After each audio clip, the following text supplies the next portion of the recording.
हम संघर्ष में जूझ रहे हैं, उस संघर्ष का अब विराम लगने वाला है, सदा सदा के लिए विराम लगने वाला है।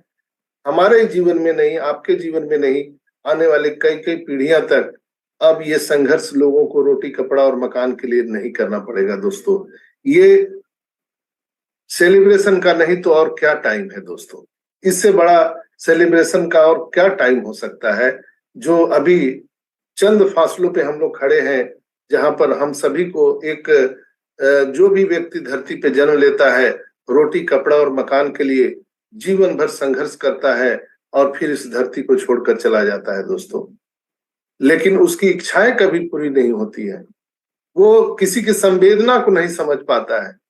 दोनों चीज है, न ही उसकी इच्छा पूरी होती है और न ही उसकी संवेदना पूरी हो सकती है, न ही किसी के सामने वो संवेदना व्यक्त कर सकता है। तो अगर इस चीज की आजादी, जिसको हम फाइनेंशियल फ्रीडम के रूप में ऑन पैसिव में लेने जा रहे हैं, ग्रैब करने जा रहे हैं, तो इससे बड़ा खुशी का पल और क्या हो सकता है। इससे बड़ा खुशी का पल नहीं हो सकता है। बिल्कुल ही ऐसा पूरी प्रयासरत थे कि इस दीपावली हम सभी के घर में जितने वर्षों से अंधेरा है उसको वो दूर करने का पूरा रात दिन उन्होंने प्रयास कर रहे थे। लेकिन कहीं ना कहीं चूंकि टेक्नोलॉजी है दोस्तों, और टेक्नोलॉजी तो अपने टाइम पर ही होता है, एवरीथिंग ओके था, है भी। पेमेंट गेटवे हमारा बंद नहीं हुआ है। अगर मैं एक चीज आप सभी को एक हिंट देना चाहूंगा, मैं हमेशा हिंट देता हूं ताकि आप सभी को समझ में आ जाए। अगर ये थर्ड पार्टी गेटवे होता या पेमेंट गेटवे में किसी तरह का प्रॉब्लम होता, तो अभी जो हम लोग पेमेंट का ऑप्शन देख रहे हैं वो ऑप्शन आपको देखने के लिए नहीं मिलता, बिल्कुल ही वहां से गायब हो जाता है। जैसे पिछले 2 बार गायब हो चुका था, कोई ऑप्शन ही नहीं दिखता था। लेकिन आज वो ऑप्शन दिख रहा है, इसका क्या अभिप्राय है? मैंने 11:30 बजे के विशेषण में बताया था, आज मैं फिर से उसको रिपीट कर दे रहा हूं, इसलिए कि अभी हमारे पेमेंट गेटवे को स्लो डाउन किया गया है, ताकि जो बैकएंड में हमारी तैयारियां चल रही हैं उसको सही टाइम टेकल पे लाया जाए।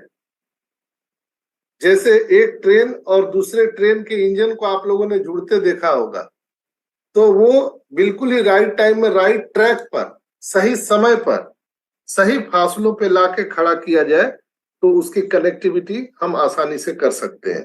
तो ये जो पार्ट बाय पार्ट हमारा जो next stop next stop next stop जो हम लोग जा रहे हैं, तो उसका ही एक सेलिब्रेशन है निश्चित रूप से। और बहुत सारे लोगों के मन में प्रश्न भी है कि सब कुछ हो गया तो अब दे क्यों नहीं रहा है, हम लोग को दे देता तो अच्छा होता। बिल्कुल ये देने के लिए तो काम कर रहे हैं दोस्तों। दुनिया में पहली ऐसी कंपनी आई है, जरा सोच के देखिए ना। बहुत सारी इंटरनेट पे कंपनियां हैं, गूगल है, फेसबुक है, व्हाट्सएप है, अमेजोन है, फ्लिपकार्ट है।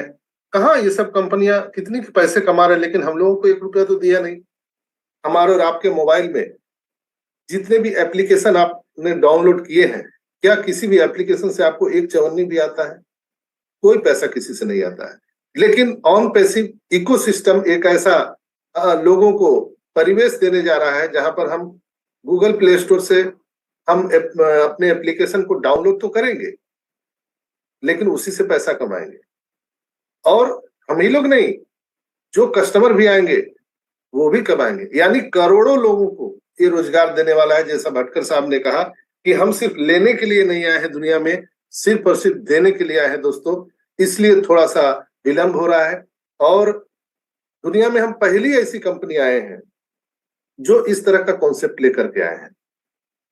नहीं तो जितनी भी कंपनियां हैं वो सिर्फ लेने के नाम पे आए, ये दिया कहाँ किसी को नहीं दिया आज तक।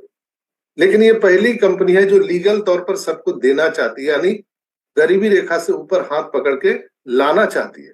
तो उसके कुछ प्रोसीडिंग होते हैं, और वो प्रोसीडिंग तैयार करने के लिए रियल टाइम पे ही करना पड़ता है। जैसे मैंने पहले भी बताया था कि जब आप कहीं खाली जगह है, खाली प्लॉट है, आप मकान बनाने जाएंगे तो उसके पहले म्युनिसिपल कॉर्पोरेशन से आप नक्शा पास कराना पड़ेगा। फिर नक्शा जब पास हो जाएगा तब आप वहां पर कंस्ट्रक्शन का काम करेंगे। जब वो बिल्डिंग बन के पूरा इनोग्रेट होकर के तैयार हो जाएगा, डेकोरेशन हो गया सब कुछ, फिर आप वहां के लिए बिजली, पानी, सड़क के लिए आवेदन देंगे, या आपके जो टैक्सेस लगते हैं म्युनिसिपल कॉर्पोरेशन से, उसके लिए आपको पूरा कंप्लीट करके दिखाना पड़ेगा। आप नक्शा बना करके टैक्स के लिए आप आवेदन नहीं दे सकते हैं। सिर्फ नक्शा पास करा के आप बिजली के लिए, सड़क के लिए आवेदन नहीं दे सकते हैं। मैं बहुत सिंपल और आसान शब्दों में आपको समझाने का प्रयास कर रहा हूं ताकि आपको समझ में आ जाए। टेक्निकल भाषा में मैं नहीं बता रहा हूं।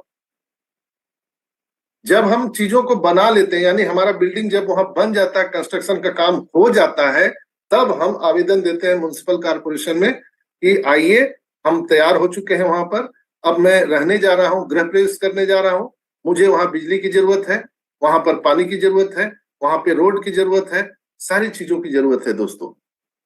तो तब जाकर के वो चीजें हम लोगों को मिलता है। बिल्कुल आप लोग मेरी बातों से आप समझ पा रहे होंगे। अगर हम बिना कंस्ट्रक्शन किए हुए म्युनिसिपल कॉर्पोरेशन में जाएंगे तो वो अप्रूवल हम सबको नहीं मिलेगा। तो दुनिया में ऑन पैसिव एक पहली कंपनी है जो इस तरह का कॉन्सेप्ट लेकर के आई है माय डियर फ्रेंड्स। तो जब हम कॉमर्शियल हो गए 1 सितंबर को, 1 सितंबर को हम कॉमर्शियल हो गए, और उसी दिन से हमारा पेमेंट गेटवे भी आ गया, सेल बाय शुरू हो गया। यानी आप अगर कोई दुकान का भी जीएसटी लेने जाएंगे तो आपको दुकान रनिंग आवर में दिखाना पड़ेगा, आपको रेंट एग्रीमेंट और वो सारा चीज आपको दिखाना पड़ेगा, तब जाके आपको जीएसटी का नंबर मिलता है। आप सभी जानते हैं, सभी यहाँ पर बहुत ही अनुभवी लोग यहाँ पे सुन रहे हैं, जो जूम पर और यूट्यूब पर भी हम सभी को सुन रहे हैं, आप सभी अनुभवी लोग हैं। आप जब एक जीएसटी बनाने जाते हैं तो दुकान को आपको रनिंग आवर में दिखाना पड़ता है और आपके बैलेंस शीट दिखाना पड़ता है। आपको ये बैंक का बैलेंस शीट आपको जीएसटी को देना पड़ेगा कि आप कितना टैक्स पे कर रहे हैं, आपका आमदनी कितना है।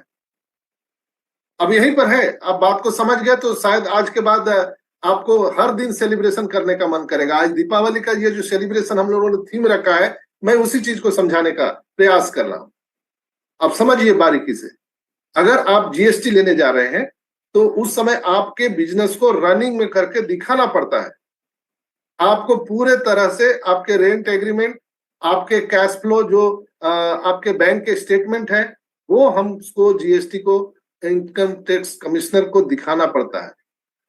आप खाली जगह में, खाली प्लॉट में, खाली खेत में बोलिएगा कि ये मेरा खेत है और यहाँ पर मैं महल बनाने जा रहा हूँ या बहुत बड़ा मॉल खोलने जा रहा हूँ, मेरा जीएसटी बना दीजिए, तो बनेगा क्या? नहीं बनेगा। उसी तरह से हर एक चीज का यहाँ पर सर्विस कोड होता है दोस्तों। जैसे किसी के जूते की दुकान है, किसी के कपड़े की दुकान है, किसी को गहने की दुकान है, किसी को फल फूल का, फ्रूट का दुकान है, तो मेडिसिन की दुकान है। तो जो लोग जीएसटी पे करते हैं, आज इस मीटिंग में है, वो मेरी बात को अप्रिशिएट कर पाएंगे। आप देखिएगा कि आप जब जीएसटी भरने जाते हैं तो वहां पर आपको एक कॉलम आता है सर्विस कोड का, कि आप जिस बिजनेस के लिए एप्लीकेशन आपने दिया है, अप्लाई किया है, आपका बिजनेस किस सर्विस कोड में आता है। आप लोगों ने देखा भी होगा। तो यहां पर ऑन पैसिव दुनिया में तो पहली बार आई है, ऐसा तो कोई बिजनेस आया ही नहीं था, तो इसके लिए तो कोई सर्विस कोड बना ही नहीं है। तो सर्विस कोड मिलेगा कैसे? जब हम बन के तैयार हो जाएंगे। यानी हम बन के तैयार हो गए, प्रोडक्ट भी ले आए, हम कॉमर्शियल भी हो गए, हमारा लेन देन शुरू हो गया। तो जब लेन देन शुरू हो गया तो हमको सर्विस कोड के लिए एप्लीकेशन करने का मौका मिला, अप्लाई करने का मौका मिला। और मुझे लगता है ये मैं अपना अनुभव बताता हूं, कोई ये कंपनी का नहीं है। मैं जहां तक समझ पा रहा हूं, जो 4 साल मैंने यहाँ पे बिताए हैं और कुछ अनुभव जो बाहरी अनुभव है उसके माध्यम से मैं आप सबको अपना अनुभव शेयर कर रहा हूं यहाँ पर। ऐसा नहीं है कि ये कंपनी का कोई शेयरिंग है, मैं अपना अनुभव बता रहा हूं कि हम लोग कॉमर्शियल हो गए, प्रोडक्ट बना लिए, एडवर्टाइजमेंट कर लिए, मार्केटिंग कैंपेनिंग कर लिए, पूरे दुनिया में वायरल हो गए, हम लोग सेल बाय शुरू कर दिया, यहाँ कस्टमर आना शुरू हो गए, तो हमारा सेल परचेज हो गया। यानी कि हमारा जो बैलेंस शीट था, एसेट वैल्यू जो हमारे कंपनी का था, अब हम हर देश के गवर्नमेंट्स को दिखा पा रहे हैं। दैट्स वाई हमारा जो ओ बैंक आने वाला था उसी के बिहाफ में मिलेगा, क्योंकि उनको सिक्योरिटी मनी दिखाना पड़ता है। हम जो कार्ड लेकर के आ रहे हैं अपना ऑन पैसिव का इंटरनेशनल डेबिट कार्ड, तो डेबिट कार्ड कैसे मिल जाएगा? तो आपको उसका बैकग्राउंड तो दिखाना पड़ेगा। तो वो चीज हम लोगों को दिखा रहे हैं यहाँ पर। हम हर देश के गवर्नमेंट से मिल रहे हैं। हर देश में एक वहां के बैंक को कंट्रोल करने के लिए सेंट्रल बैंक होता है, जैसे इंडिया में आरबीआई है। तो वहां पर जो हम लोग पैसा लेन देन करते हैं, जैसे फ्लिपकार्ट, अमेजोन का हम लोग प्रोडक्ट खरीदते हैं, तो उसका एक सर्विस कोड है, जिसके माध्यम से, उस सर्विस कोड के माध्यम से उसके पेमेंट गेटवे से पैसा डिडक्ट होता है आपका, लेकिन आपको आता नहीं है, सिर्फ डिडक्ट होता है। तो एक अलग कोड है जिसके माध्यम से आरबीआई समझ जाती है कि ये जेन्युइन केस है और इस माध्यम से पैसा जो है लेन देन हो रहा है। लेकिन हम लोगों ने जब अपना पेमेंट गेटवे स्टार्ट किया है यहाँ पर, तो वो सर्विस कोड ही नहीं है, लेकिन उसके लिए अप्लाई हो चुका है। बहुत जल्द मुझे लगता है कि वो चीजें मिल जाएगी, ये मेरा मानना है, कंपनी की तरफ से नहीं है। कहीं ना कहीं कुछ इस तरह का इशू आ रहा है, इसलिए कि जैसे फाउंडर आप हैं वैसे मैं भी हूं, और मैं भी, मेरे दिल में भी उत्सुकता रहती है कि आखिर सारी चीजें रेडी हो चुकी है, तो आखिर विलंब किस बात का है, देरी किस बात की हो रही है? हम वायरल हो गए हैं, हम सब चीज हो गए हैं, हमारा वो कनेक्ट आ चुका है, बहुत सारे प्रोडक्ट हमारे पाइपलाइन में है, तो हम उसको एग्जीक्यूट क्यों नहीं कर पा रहे हैं? और जो हमारा जो इन और आउट का जो प्रोग्राम है वो क्यों नहीं चल रहा है? हालांकि इन आउट दोनों हो चुका है, हम लोगों ने प्रोडक्ट पैकेज बाय किया है। यहाँ पर बहुत सारे लोगों को जो उनके बैलेट में एप्पल्स दिख रहे थे, वो उनको विड्रॉल भी आया है। यहाँ पर साक्षात गवाह हमारे राजेंद्र भटकर साहब हैं, उनको विड्रॉल आया भी है कंपनी की तरफ से, बाकायदा इनवॉइस भी आया है।